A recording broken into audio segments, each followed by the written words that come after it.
I was recently taken aback to discover that a significant fire had occurred at EverTrust Company, where my husband Richard works. It felt as though I had been hit over the head with a heavy weight, my heart racing with concern. I quickly dialed Richard's number, fervently hoping he was unharmed. When the phone rang and his voice finally came through, a wave of relief washed over me. "Where are you? Are you safe?" I asked, my voice rising in volume from anxiety and relief. To my surprise, Richard responded with irritation, his tone sharp. "What's the matter with you? You're so loud. I'm at work. Don't call me while I'm working." He abruptly hung up, leaving me confused and unsettled.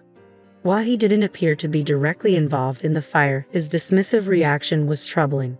"My name is Sarah, and I'm 35 years old. Nursing is a significant part of my life. I married Richard 4 years ago, just as I was nearing the end of my 20s.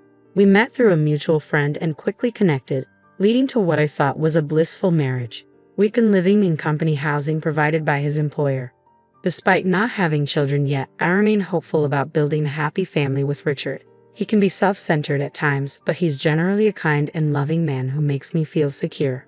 Recently, however, he seems overly preoccupied with work, often bringing tasks home even on his days off, which leaves him visibly exhausted. Richard's detachment has seeped into our evenings. After dinner, he often slumps on the sofa, ostensibly watching TV, but he's mostly fixated on his phone, using the television as mere background noise. Whenever I try to engage him in conversation, his responses are brief, typically just a "yeah" or an "oh," which makes me question whether I've done something to upset him. This recent shift in his behavior is puzzling and concerning.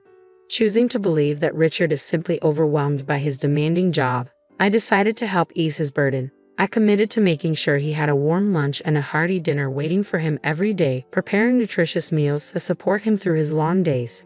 Just as I was settling into this routine, an unexpected change threw everything into disarray.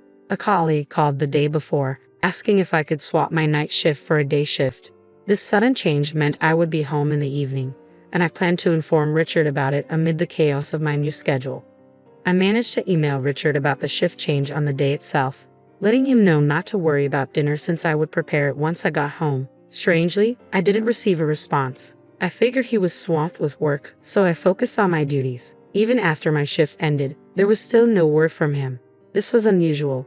Richard typically replied promptly to my messages during his breaks, often using emojis to keep the tone light. But this time, he had only read my message and didn't respond. I began to wonder if he was buried under work or if this silence signaled something more concerning, a shift that can sometimes happen after years of marriage. Feeling a bit down, I stopped at the supermarket on my way home. Despite the cold weather, I was determined to make a warm one-pot meal for us. I picked up all the necessary ingredients, ready to start cooking as soon as Richard walked through the door. However, he didn't come home at his usual time of 6:00 p.m. The hours dragged on, and by the time he finally arrived at 9:00 p.m., I felt a mix of relief and worry. As he entered, I greeted him, trying to keep the mood light. "Welcome back. You're home late. Did you have to work overtime?" I asked, my voice tinged with concern, hoping for a simple explanation. "Yeah, but did you really have to switch to day shift so suddenly?" Richard replied as he walked into the kitchen. I nodded, sensing the tension. "Yes, a coworker had an emergency and I was late in telling you about the change," I explained. "I see. I guess you couldn't help it," he said, frustration creeping into his voice. "But it's a bit annoying that you only informed me today. I might have made plans to go out for a drink or something." "You're right. I'm sorry," I said, feeling the weight of his disappointment. I replied as I turned on the stove to heat the pot. "Oh, you haven't eaten yet?" Richard noticed the setup. "No.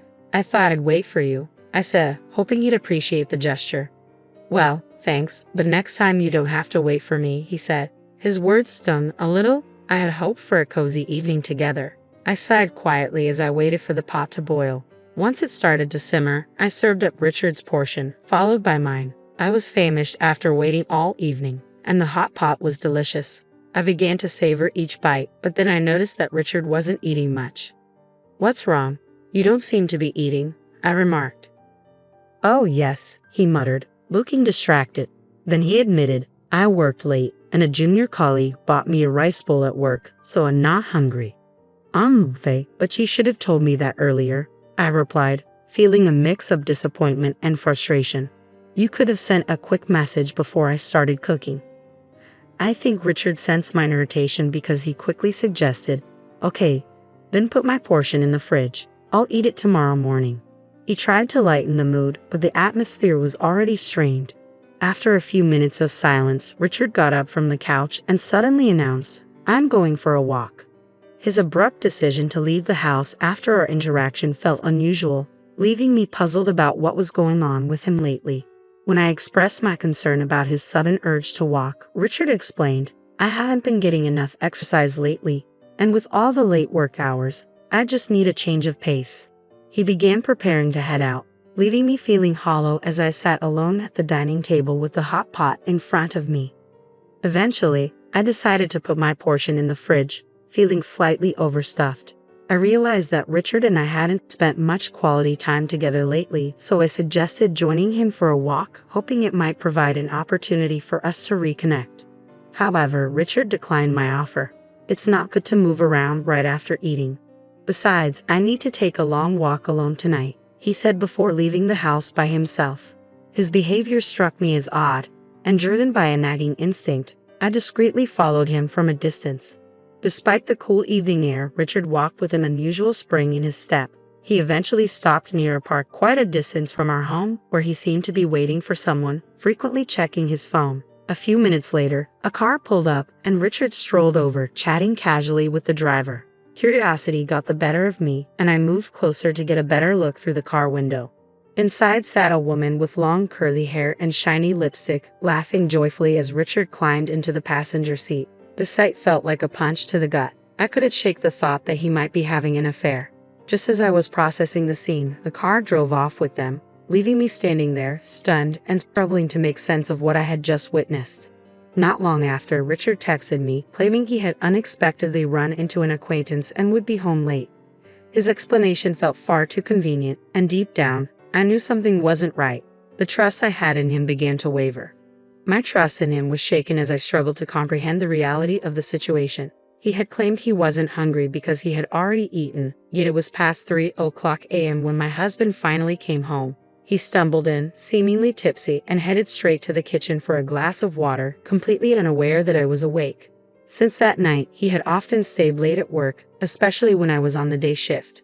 Synchronizing our days off had always been a challenge, but now it felt nearly impossible. Recently, he was not only working late but also putting in hours on what were supposed to be his days off.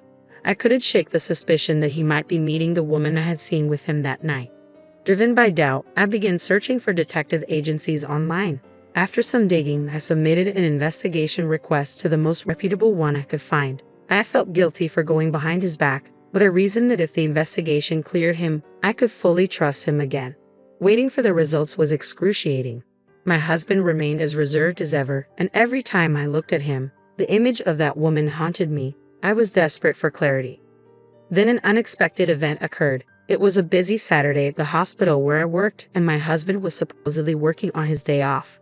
As I focused on my tasks, trying to push aside my personal issues, the distant sound of fire truck sirens caught my attention. The noise grew louder and more urgent, and soon it wasn't just one fire truck, but several speeding by.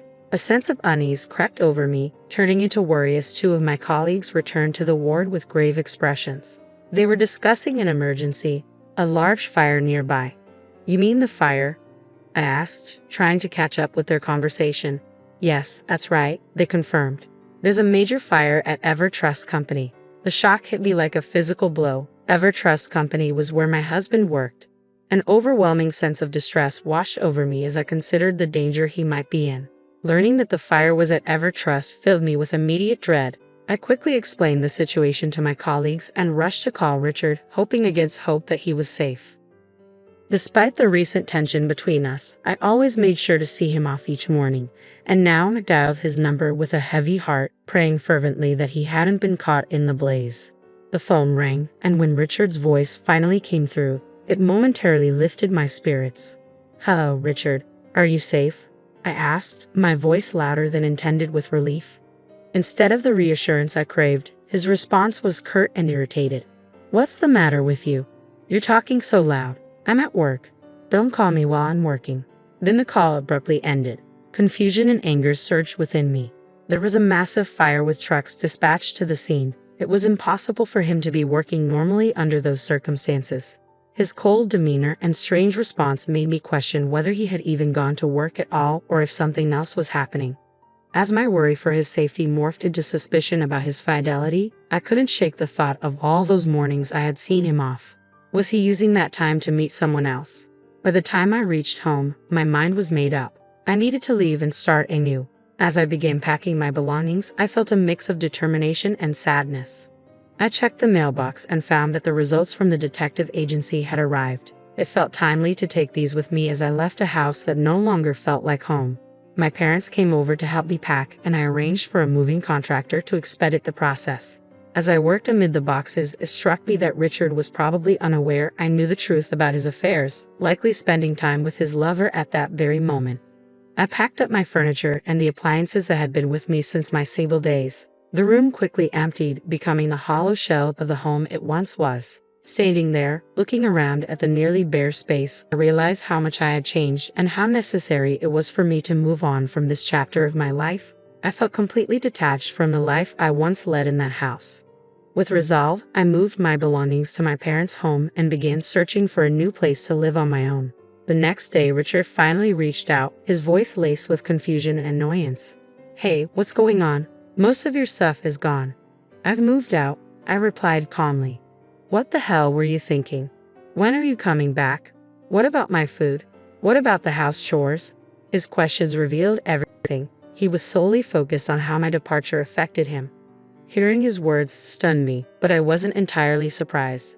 "Is that all you think about when it comes to me?" I asked, disappointment heavy in my voice. Our conversation brought back memories of the fire at his company, a day he claimed to be tied up at the office, yet he seemed far too carefree given the circumstances. "Why don't you find another woman to handle all that?" I challenged, struggling to keep my composure. "What are you talking about?" he replied, genuinely confused. "You were with a woman named Kelly today, weren't you?" "Huh, what are you talking about? I was working at the office." "Oh, at the office? How long did you work today?" My suspicion intensified as the day grew busier, even though I was supposed to be off.